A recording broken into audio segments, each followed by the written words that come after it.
Okay. All right. So here we are, and welcome to the Meet the Faculty of the Core Skills Trauma Certificate Program. I'm Dr. Albert Wong. I'm the director of the program, and it's my honor and my privilege to have three esteemed co-faculty with me today to share and to speak about their work, their passion, their care, and what we might be sharing with you as you join us on this journey. So just the structure of today is I'll do a little introduction of them. We'll float some questions, and just so you can get to know them a little bit more. And then there'll be time for Q&A. So if you have questions, feel free to ask, but don't worry, we'll have time for you. Okay, so I'll introduce them each, and then we'll kind of get the questions up for you. So, okay, I'm going to do this by memory. I'm going to do this by memory. We could also introduce ourselves. Why don't you do that? Might be easier for you. Maybe it will be easier. Right. Well, we can do it that way. I mean, I'll just give a little bit of a brief, right? Sheila Rubin is Sheila's. All of these people have taught with me, kind of at JFK for years, if not longer. Sheila's a master therapist, over 30 years in the field, internationally known, keynote speaker, expert on healing shame with her husband, Brett Lyon, who's also really delightful, founded the Center for Healing Shame, has been longtime faculty at John F. Kennedy.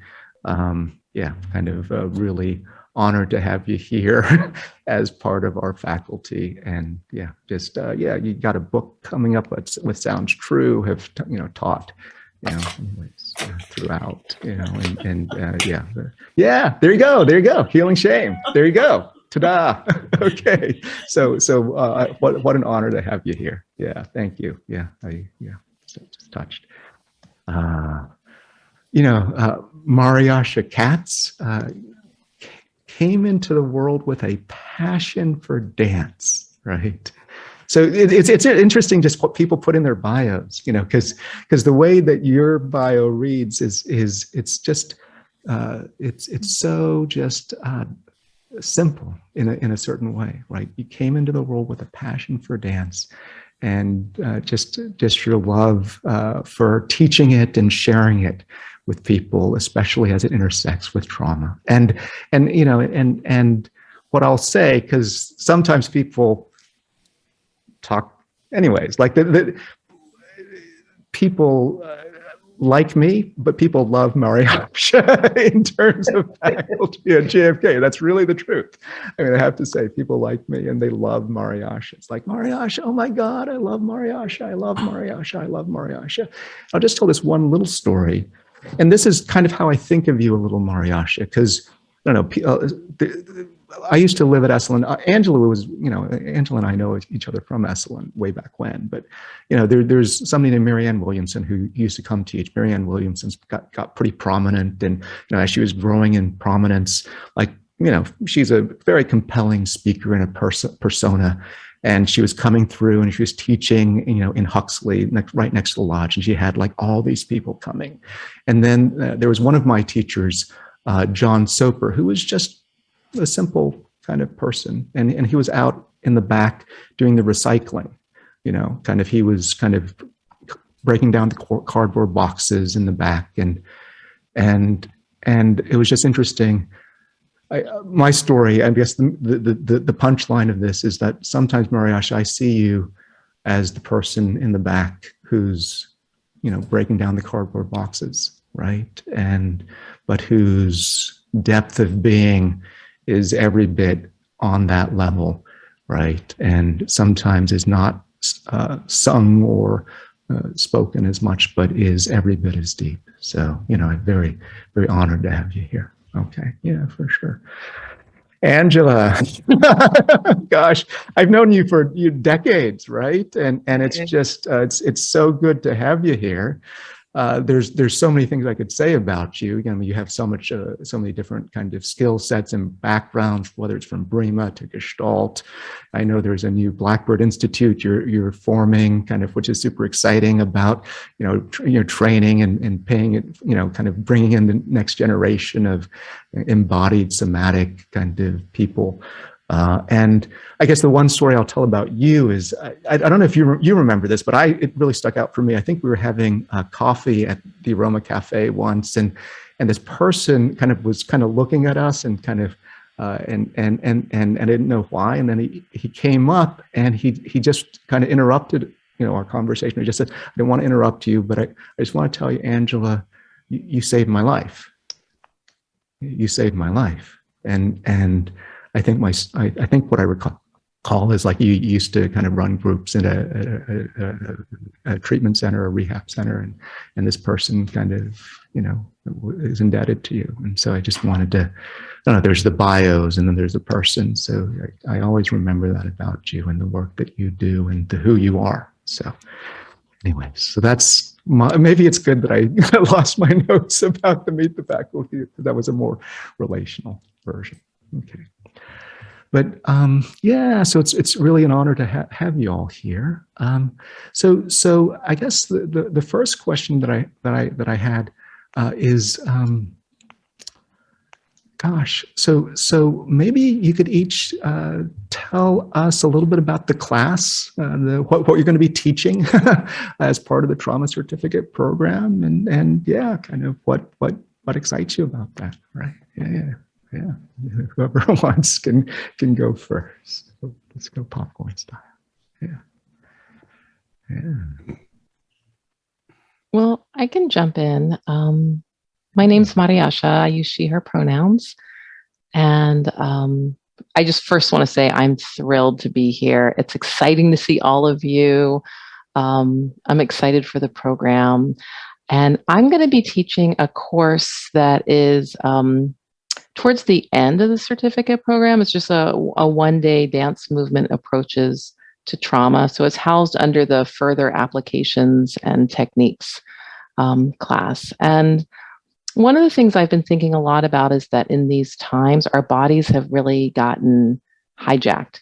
There's been so many crises that have occurred. And so what we'll be doing together is creating small movement experiments to enter the body with care and with compassion and with curiosity.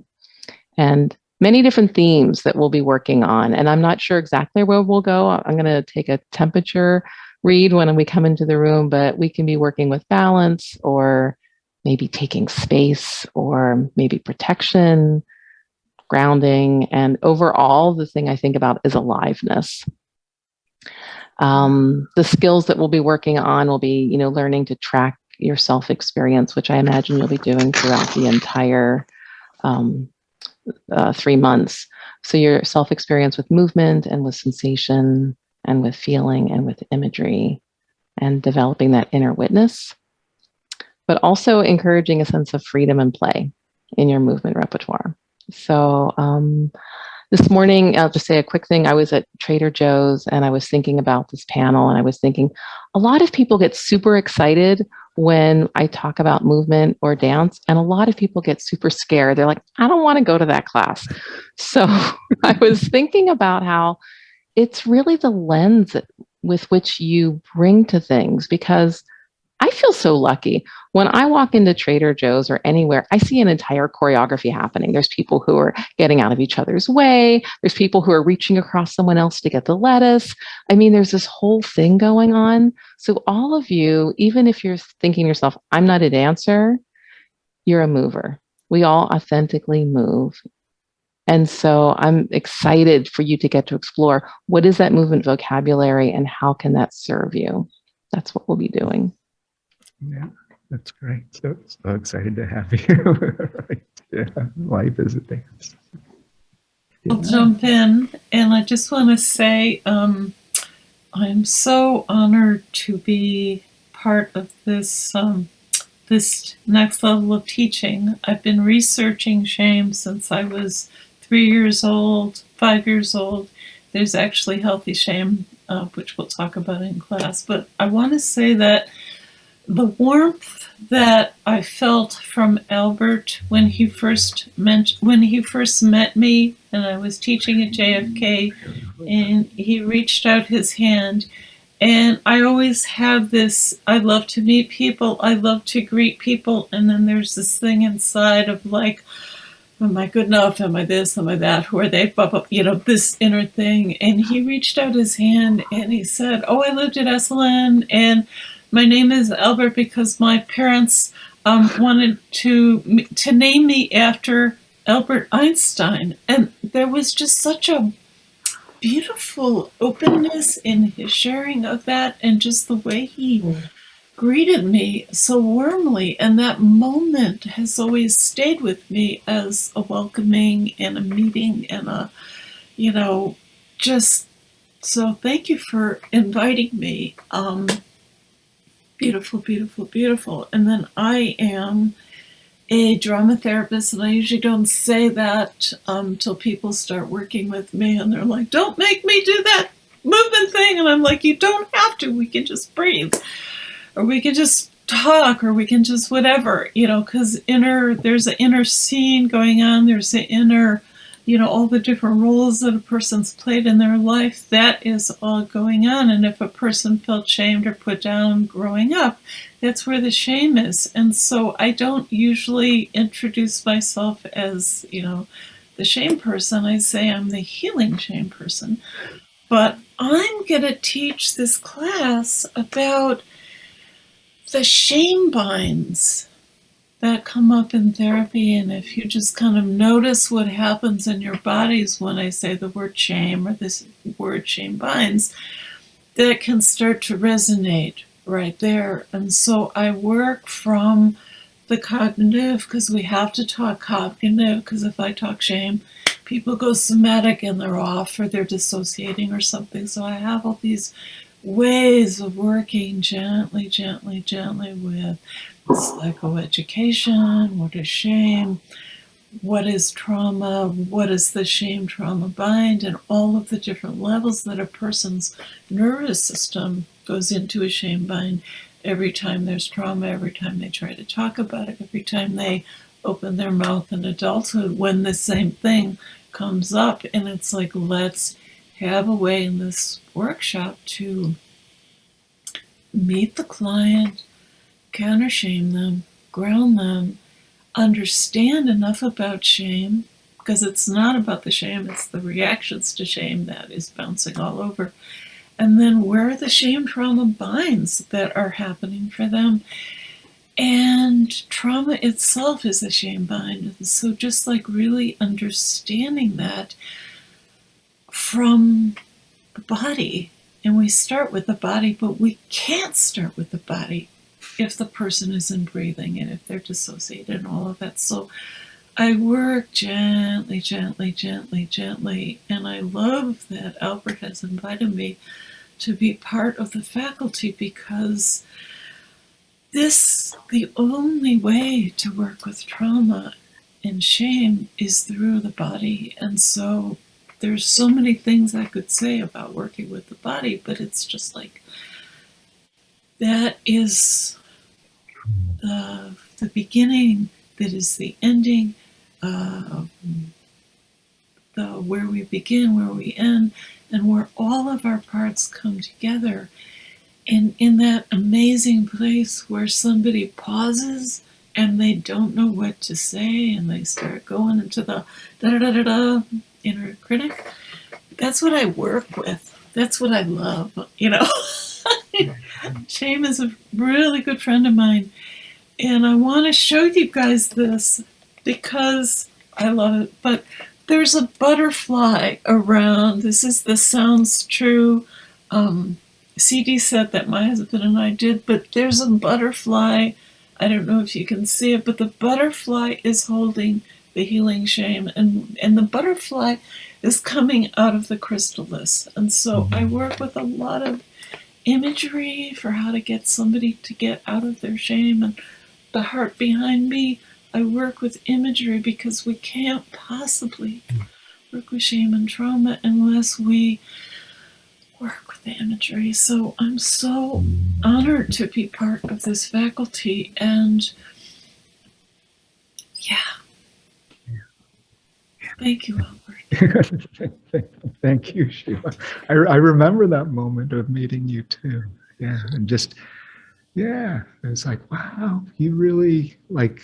Anyways, yeah, I could. At least my story was this. You seem so touched just to be kind of connecting, and we're so honored to have you. And yeah, working with shame is so challenging. Angela, God, Yeah. I'm so, yeah. Well, hello, everyone.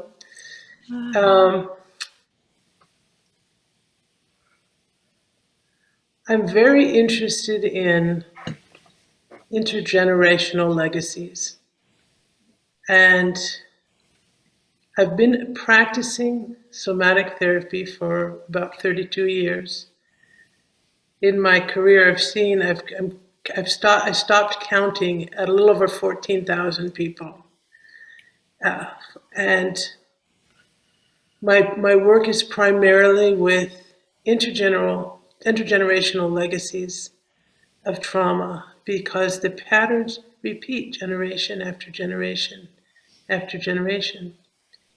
And I'm a somatic therapist. The primary modality I practice, I'm trained in a number of modalities, but the primary modality I practice now is something called BREEMA, B-R-E-E-M-A. And really, the emphasis in BREEMA is on the practitioner. I do a lot of work training practitioners and therapists and doctors and social workers to work, how to work with themselves in relationship to their clients. And this really begins with understanding, in my experience, that we are inherently, there is a dimension of our existence where we are inherently whole, and it's not philosophical, it's actual, and we can actually experience that.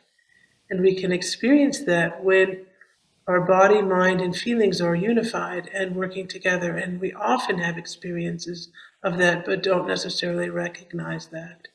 Often people have them when they're dancing or when they're doing some kind of performance, something that puts them right up against the edge of themselves. And we come into that fullness of being and that experience of being.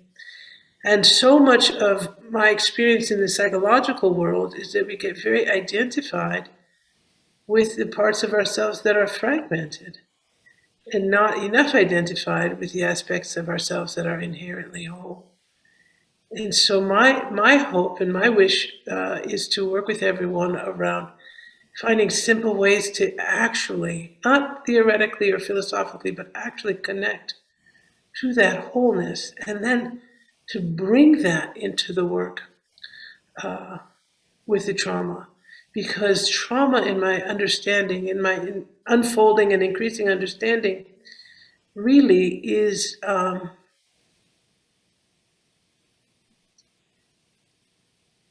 it really is a food that, if we can move into the relationship with it and digest it, we learn how to metabolize our trauma. It is a transformational opportunity for us as beings. And this is what I'm interested in. So, yeah, looking forward. Beautiful. just the theme of transformation, just kind of pinging off of that, because I think of the chrysalis that Sheila, right, the butterfly metaphor of transformation, right, kind of, or the transformation of maybe somebody who doesn't know how to dance or who's scared, right, to do that, and the transformation into movement and aliveness, right, or kind of the overcoming, kind of the splits, kind of in our bodies, right? Kind of the forgetting the wholeness, or forgetting our belongingness into the world, right? Whether we're split off from kind of due to intergenerational trauma or kind of split off from our body, how do we return to that in all these different ways? So I think that, yeah, just the theme of transformation is deep and vital as we work with trauma, as we sit with people who have trauma, right? And and I think maybe that's a good segue to our next question, because it may be I think the learning journey, the educational journey is kind of similar to kind of a transformational process, right? It's its own chrysalis of a sort, from kind of and maybe it's like, oh, I'm scared to dance, but I'm also maybe scared or anxious about like being whatever it is, the coach, therapist, facilitator, kind of in that role. It's like, I want to, but I don't know how. I want to, I don't know how. How do I find that? So I guess maybe my next question is like, what is it that you love about teaching, and what's your kind of sense of kind of you as a teacher, right? What do you love about teaching? What's and yeah, kind of what give us a sense of you as a teacher. Yeah. Anyway. I can say it very briefly. Oh, I forgot to say the name of the class that I'm doing is called Body-Mind Connection, Resourcing for the Practitioner. Yeah. And I like to just get right down into the dirt with you and roll around a bit, and really to experience myself in relationship with turning towards the places that I find a little bit scary in myself, and supporting people to turn towards those places in themselves, to become very friendly and familiar with those areas that we may be a little intimidated by. And it also has to be fun. Otherwise, what are we doing, right? Yeah, turn towards the scary. Absolutely. Yeah. Thanks. Yeah. Well, I'll jump in. I love to see the light.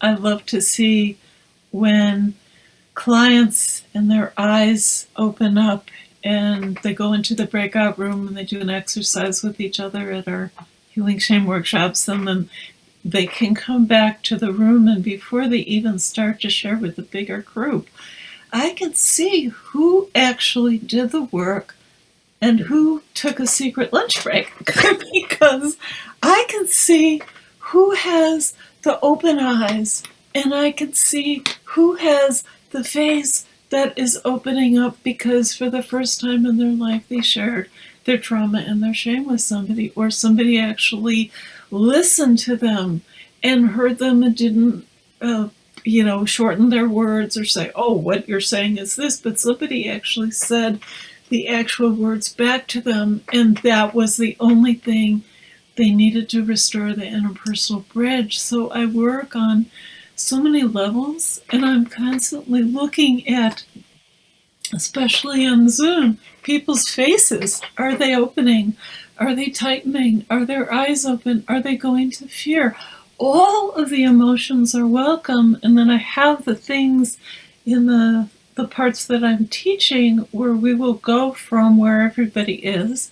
And there's always, you can do this part, you can do that part, you can do this part, you can do that part. And we start with all these different levels of the shame binds, and it starts intellectually with the head, because we have to begin with the head, because otherwise people can go right into the shame and get completely lost or dissociated. And so I have all these different ways of teaching, and then when people get that and the light bulb goes off and I see that in their faces, and I'm like, okay, now we're going into the body, and we have this body-mind interaction, sometimes using imagery or movement or drama therapy or story or whatever it is that is going to help them with the shame bind in this particular class. Because what happens in that particular class is a template for how they've been working with their shame and trauma for a lifetime. It can change. There can be a true transformation, and what they can take with them is not the old story, but a transformational story of who they are, not because of their trauma, but who are they with their trauma, and who do they want to be in the future, given that that's their story. We transform the shame and the trauma. And now, when the shame binds start to unwind, the person can either have a lot more shame or they can have their resilience. They can have their life force. They can have their creativity. Go figure. It's a missing piece. And so in that work, they get their whole life back if they choose it. And if it's too fast, then they just do the short of it and come back to it at another time. So Yeah, it's beautiful. that's what I'm doing. And it's so honored to be here. I'm just like so honored to be here. I think we can see the light in your in your eyes. Thank you. I feel so privileged that I have found a role for myself that feels truly like a calling. I mean, there is the generational piece. My father was a social worker. My mother was a teacher. And so then, like, what do you get? You get me, right? It's doing both. But as far as teaching goes, I mean, it really does light me up. It's that opportunity to facilitate and walk alongside somebody as they discover something with their own unique meaning. That's really powerful. I mean, it's meaningful. And there's that exchange that happens between teacher and student, that flow. And I take a stance of that we're all learners, we're all teachers. And we get to have that flow back and forth. And it's intimate, you know, it's intimate, it's relational, it's aspirational. Like we are stepping into who we want to be. And at the same time, practical. I'm a Capricorn. I want to know, like, am I going to walk away with some nugget that I can readily apply? And so I utilize that in my work as well. And the other piece that comes to mind for me is around building community. And that feels like a key piece towards moving through trauma. When we are in trauma, there is that piece that is isolating, where we feel like we are alone. And this process that we are going through in this certification course, it feels as important as the content. And I truly believe that you all will be held and tended to with quite a bit of care as you go through the experience. And that's important to me as a teacher, to hold that space as well. Yeah, no, it's like we're in it together. We there's no other way. We can, we have to, we lean on each other and make it true. Part of me was thinking, like, when just with the theme of kind of meet the faculty, like there's us, the faculty, but then like it's an us, like it's a bigger us, like each there's as much that gets learned from the community and the connectedness, of us all. Okay. Yeah. So I guess the last little question I had, maybe float out, because like at least one of the things that I think of as kind of special or unique maybe about our program is it's really integrative, like it's embodied, like there's kind of, we have people who are kind of dance backgrounds or drama backgrounds, somatic backgrounds, arts backgrounds, kind of, and we're coming at trauma from so many different angles, like, and contexts, right? And so I guess my last question would be like, why do you feel, or do you, if you do, feel that like a holistic, integrative, multi-faceted approach to trauma is important or valuable? Yeah. So whoever wants can give a stab.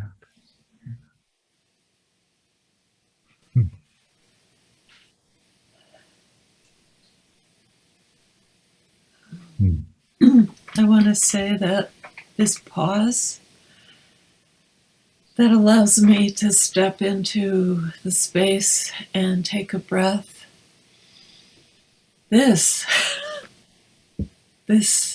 embodiment, that we're not rushing off into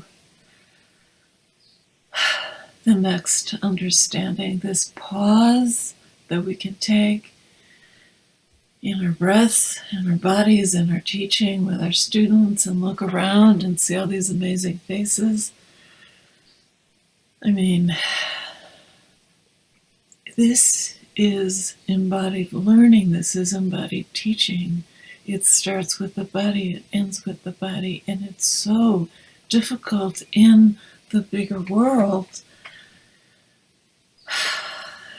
And so to have a place to come back to and learn these skills and get replenished and figure out who you are in the bigger context of the world, it's like it's embodied learning.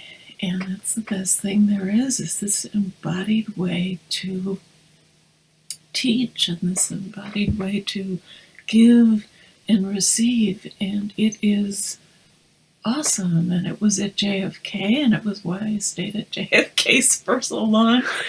And I'm feeling it, and Albert, and your invitation to teach with this new amazing creation of yours.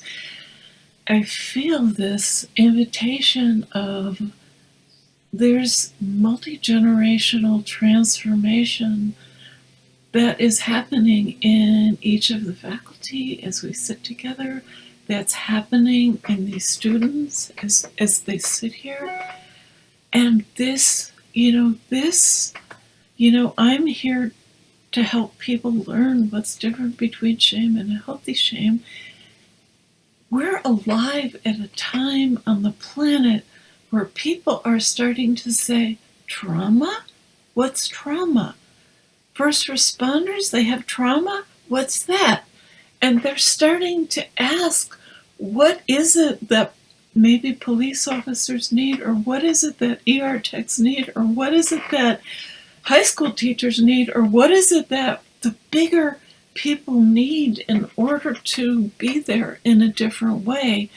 And nobody even knows that there's this trauma thing. Well, I'm honored to be part of this because this is the cutting edge of what's next. And my work with the Center for Healing Shame, I'm teaching people how to work with shame because, go figure, nobody knows how to work with shame. And so I had to figure it out. So I bring my 3-year-old who knows quite a bit, and my 5-year-old, and all of the different parts of me and all of the different ages of me to class because they're more helpful for different students. And I feel this whole calling at this time on the planet is so important that all of you are here and you get trained because you're being called. The healers are being called, and you can't do it unless you understand how to be in your own body and work with your client's trauma. Go figure.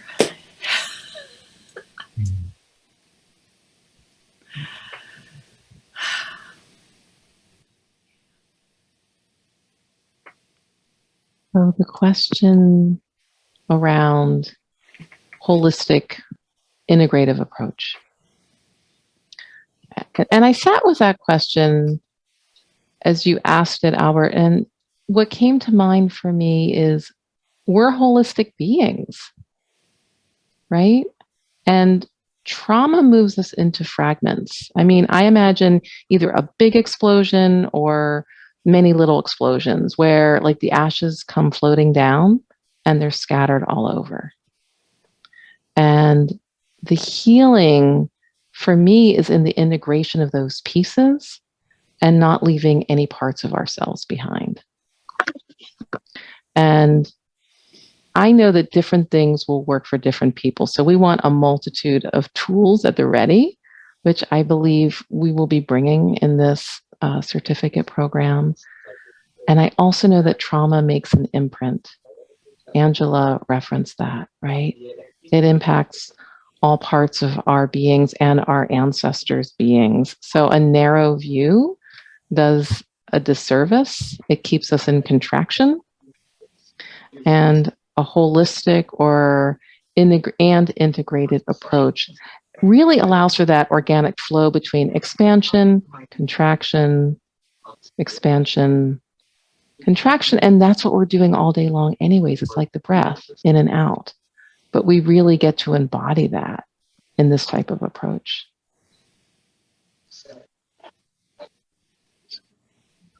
I guess I would just add that in my experience, the way that learning has been emphasized is I learned something with my mind. I memorize it and then I try to repeat or interpret someone else's. All night long. You can say the weather is what that. There's none of that there. There's some. Can we? Thank you. Sorry. I try to interpret someone else's understanding. And really, I don't think we can actually heal from trauma. I understand that we can heal our relationship to the trauma. And so it's about our relationship with ourselves. And to experience that at the level of the mind is useful, but to also learn with the body and to experience ourselves at the level of the body is useful. And ultimately to experience ourselves the level of our feeling center or our heart center is really ultimately, in my experience, what is the catalyst for transformation and all those. So we need our minds, we need our hearts, we need our bodies. And that's what allows us to enter into that experience of our inherent wholeness, where we can actually include whatever the traumatic experience is, and then transform in our relationship to it so that it ultimately ends up serving us in our greater purpose and our greater understanding of ourselves in life, rather than diminishing us. Absolutely, absolutely. Yeah. One of my teachers, well, I don't know, John Soper said, like sometimes there's a canvas and you're drawing a piece of art and you're drawing and then oops, there's something you draw that gets on the page. It's like, oops, that's a splotch. It's a mistake. But then like if you kind of sit with it for a while, sometimes that becomes the most important, significant, beautiful part of the whole painting. Right. So it's not like that thing doesn't go away, but maybe it becomes like, my heart is bigger now because of what I know, right? Or what I've lived through. Right. So yeah, thank you each and all for your thoughtful, heartful kind of comments. So I thought that we'd open it now for a little bit of Q&A. So if somebody has any questions, you're invited to ask. And there was a little question just about the scholarship, real quick. So we're working through those, and we'll get back to you like within the next 24 hours or so. We got you on that. And if you don't, you can just always email support@somatopia.com just to see where we're at with that. But thank you for that question. Okay. So any other questions that are present in the chat? Yeah. So beautiful. Trauma doesn't go away. My heart just gets bigger. Yeah. There's that old saying, yeah, kind of, how does the heart open?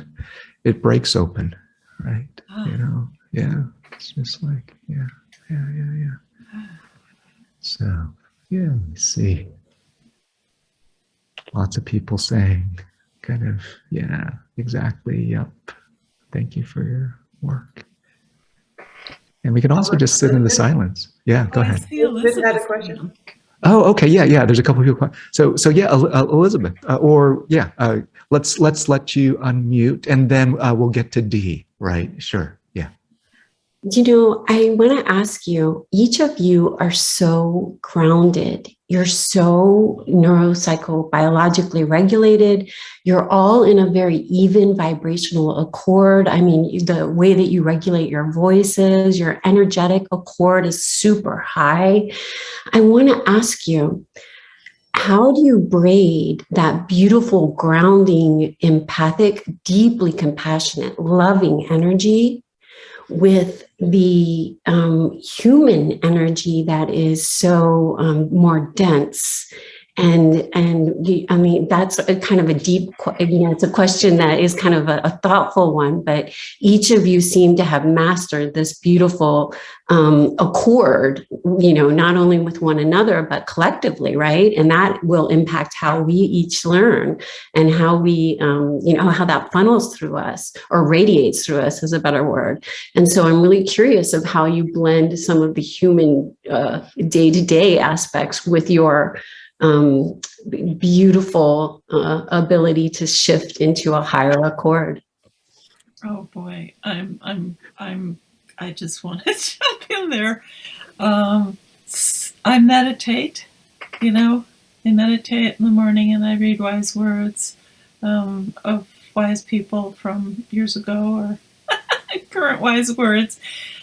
And sometimes I look at my paintings. I have a lot of paintings where there was a splotch and that turned into the amazing painting is all around the splotch. So just kind of my personal practice that I've had for years of swimming and yoga and meditation and painting and dancing, and when there wasn't COVID, and drama therapy play sometimes. So it's like I do that myself before I show up in class. And then in class, part of the class is helping people ground, helping people find a state of mindfulness, helping people find the inner voice and the outer voice and the part that puts them down even when they go into meditation. It's like I want to invite them to have all of their parts that they think are not invited to come into the class and to learn to in a very integrated way. Love that question. Yeah. Anybody else? Yeah, just throwing it out. I can just really quickly. Oh, Mariasha, please, no. They've heard me. That's way too much. No, please. Yeah. I do want to hear your answer to this, though. So, I dance. I mean, I think that's obvious. I do a lot of movement meditation. I also, I come from a lineage of people who have figured out how to survive and hopefully thrive.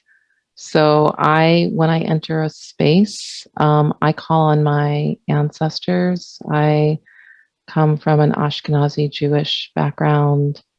So I have Jewish ancestors, I have queer ancestors. So I don't see myself moving into a space alone. And for many, many years, I ran a sexual assault program where I was the person often called in the middle of the night to attend a forensic exam. And I really dug in into like, how do I show up grounded in the immediate aftermath of someone's sexual assault? And so have a practice of asking spirit, whatever that means, that may I do what is needed in this moment. And then, as Sheila said, I feel lucky. We're in a profession where I'm helping my clients to ground, and that grounds me too, right? So exactly, I'm mirroring you, Elizabeth, right? So this co-regulation piece is a beautiful thing and an opportunity. Thank you. Yeah, I mean, my quick little answer was just like, it's a practice, right? And like everything, it's like, okay, there used to be this thing called street retreat. Like sometimes you meditate and you're kind of off in a beautiful space, right? Kind of in a retreat center, Spirit Rock or wherever. And then there was this group of people who did this thing called street retreat, where it's like, okay, let's go into the inner city and try to do a retreat, but in the midst of all of that, right? Or go home for Thanksgiving dinner or whatever it might be, right? And just do the practice. So it's an edge, and I think it's an ongoing practice, at least for me. Every day. Yeah, I relate to that, Albert, very much.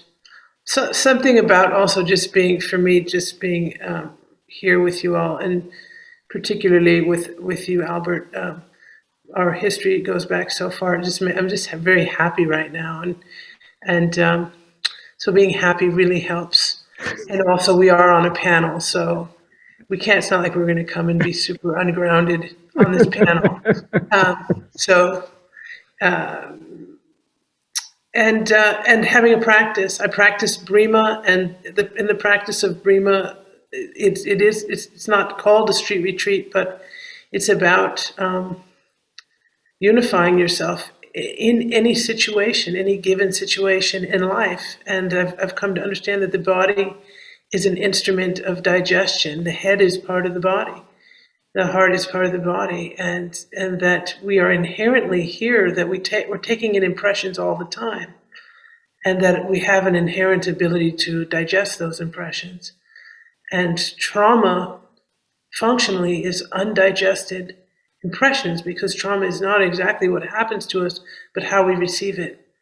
And someone said earlier, if you're dissociated from yourself, which there's so much in our society that teaches us very early on, that the best way to relate to life is from a place of dissociation. Well, if you can learn how to come back into relationship with yourself and understand that living in your own body, in relationship with your own body, is actually the safest place, is the best place for you to begin to move into a relationship where you can digest the events of your life and extract benefit and food from them, not philosophically, but actually. And use the energy, and use your energy and your being, intentionally participating in your life. And that as you do that, the people that you come into contact also will meet you there in that place, because we don't have anything that anybody else doesn't have. We just have been practicing. We found ways to use it and to be in relationship to it. And that's why we're doing this workshop, so we can pass those on to you. Wonderful. Yeah. The generations continue. In some ways, right. Dee, you've had your hand up, so I want to kind of give you a chance, please. Yeah. Thanks. Hi there. Can you hear me? Okay. Oh my gosh, I'm so excited to learn from you guys. Each one of you has just really touched me. So I'm super excited.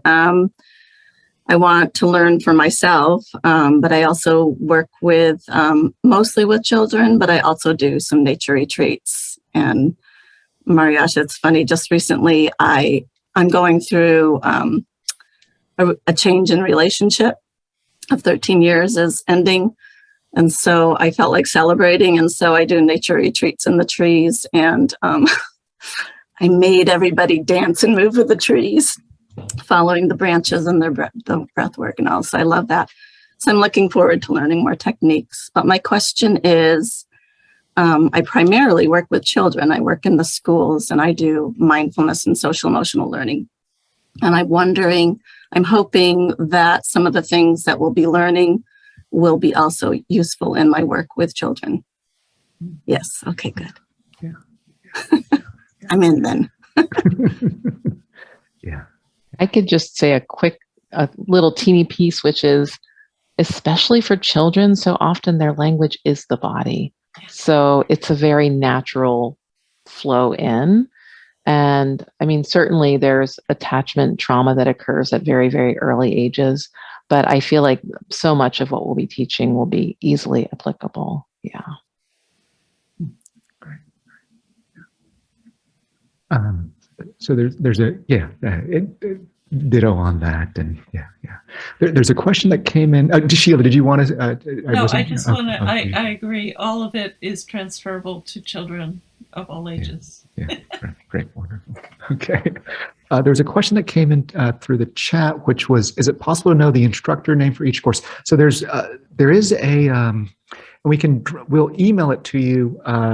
There's a student handbook, or I guess with the info session, if you're on the mailing list, we have an info session, and there's a download underneath that. And so we'll send out a link to, I guess, this afterwards. And there's a download where there's like basically a student handbook, which has the list of the whole curriculum and who's teaching which part of what. Okay, so yeah, that's a good question.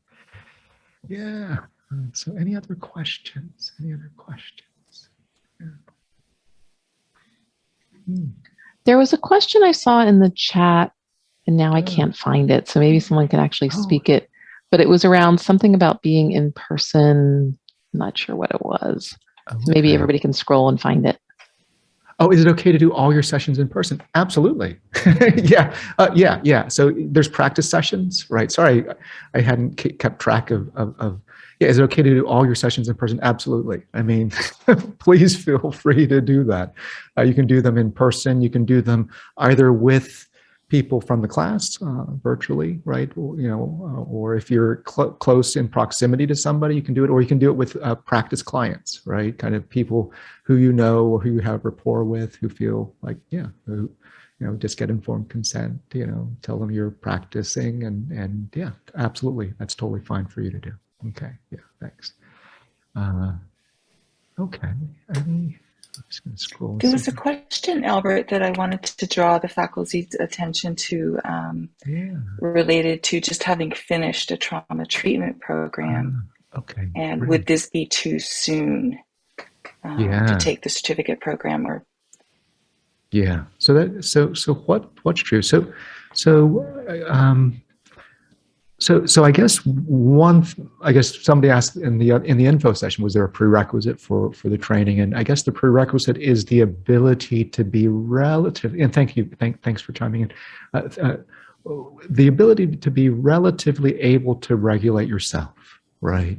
So if you're, because we're a training program, we're not a treatment program, right?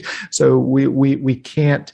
Like if we aren't going to be able to provide the level of care or support if you're in a state where kind of when we're going over material, there's like, if the trauma is too fresh or you get triggered, it's not really the right place or space for that, and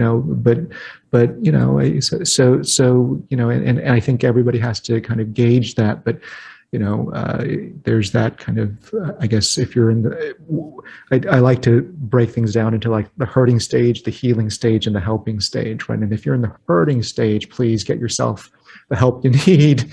And then once you're kind of a little bit past just being in the hurting stage, but more in the healing and then helping stage, right? Then we're, it's like, yes, please land and arrive. But if you're still, noticing yourself getting triggered or, not able to regulate yourself, it probably isn't the exact right time for this. But yeah, at least that's just my sense of it.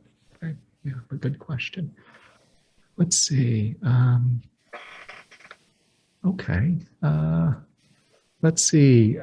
Gosh, there's lots of questions now. So if we need to listen to many of the sessions through recording, we will be able to share feedback and communicate with our instructors. Okay, so so there is a community site where you're able to kind of post, and I'll be at least kind of monitoring that, and so you can look to that relative to myself. And then if you have other questions, you're invited to kind of come to the live sessions and kind of ask your questions, and faculty will be really happy to help you there. So hope that kind of answers that. What wonderful faculty. How do we present it to you with our own practice clients? So you don't actually present. So there's an evaluation form. So every time you work with a practice client, the practice client will fill out an evaluation form, like kind of what skill did the person use? How did the person do in terms of presence, connection, empathy, all of that. So that's how we track the practice clients. Yeah, a good question. how much content is live with you all, how much is pre-recorded. So you know, so I'll just answer some of these questions because these are a little bit more kind of yeah. So it's all Tuesdays and Thursdays from 1 o'clock to 2:30. It's live, you know. So that's when it is. And then, you know, if you can't catch it live, there is a recording that you can kind of watch, and then you can do schedule your practice sessions with people. We have a community website which is designed for that, and contact sheets, so you'll be able to connect with other people. Okay. The assignment required to complete the certificate. So I'll just answer. So the way that works is there's 10 practice sessions that you're required to do, and then you get the certificate. You have until October 18th to do the 10 practice sessions. You know, each class you'll be learning different skills, and you can practice that skill. And then once you do the 10 practice sessions, and the way we know that you've done the 10 is you have your practice client complete the evaluation form, and we keep tabs on that. And then once you hit your 10, basically you qualify for the certificate. You also have to do a little self-evaluation. Okay, yeah. Okay, so you can use the same person or 2 or 3 people for multiple practice sessions. Absolutely. Well, yeah, a lot of that information is online. Do we have access for life? Yes, you do. For the recordings, you do. And thanks, Brianna, for kind of chiming in there. Yeah. Okay. Yeah. Okay. Okay. So, yeah. So I guess thank you for the feedback about connecting via Zoom. Yeah. And we'll I think hopefully yeah, if you have other technical questions, you can always email support, right? And we'll get to your questions. Are we going to be who are not therapists? Are you going to be grouped into pairs, right? Yeah. So during some of the breakout sessions, there'll probably be, I think people use pairs or triads sometimes. So you'll be grouped into that. And then in terms of practice sessions, you'll be given basically contact sheets as well as the online community space where we will give you where you can start to connect with other classmates and make those kinds of connections. All right, so I want to respect time, and I hear kind of the feedback about the phone connection, so we'll follow up with that and try and get back to you and figure out some of the technology things. But yeah. Yeah, and yes, so there's yeah, there's info dropped into the link is in there if you need it. And yeah, before we go, any last words from the faculty? I want to just maybe let each of you kind of have a chance to have a final word if you have one. Well, just it's a real honor to be part of this faculty and this. At this point in time, it just feels really vital, like really important to teach these skills so that people can learn these skills to help trauma and shame on the planet. So, Here. Thank you. Yeah, thank you. Yeah. And I just want to name that these skills and these practices actually are ancient. So we have our new iteration now, but I really want to pay respect to Indigenous healing ways that have been around, that have now become professionalized in some ways. And I'm honored to be part of a group that I feel like is so respectful in how we're holding this information and passing this on, and really excited to work with everybody. Thank you. Oh, yeah. Anything? Thank you for your interest in healing. Yeah. For yourself and for others. I look forward to working with you all. Yeah. And thank you, Albert. Yeah.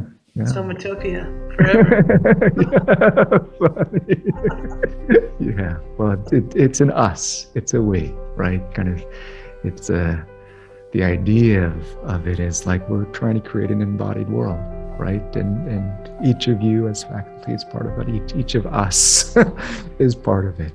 as well. So thank you, all of you faculty for being here, all of you kind of community for being here. It's an honor to be with you on this journey, and for those of you who are joining us, look forward to having you in class, and wherever you are, like we're all in it, right? So you know we're all in it. So keep the faith, and Thank you. we're changing the world. Okay.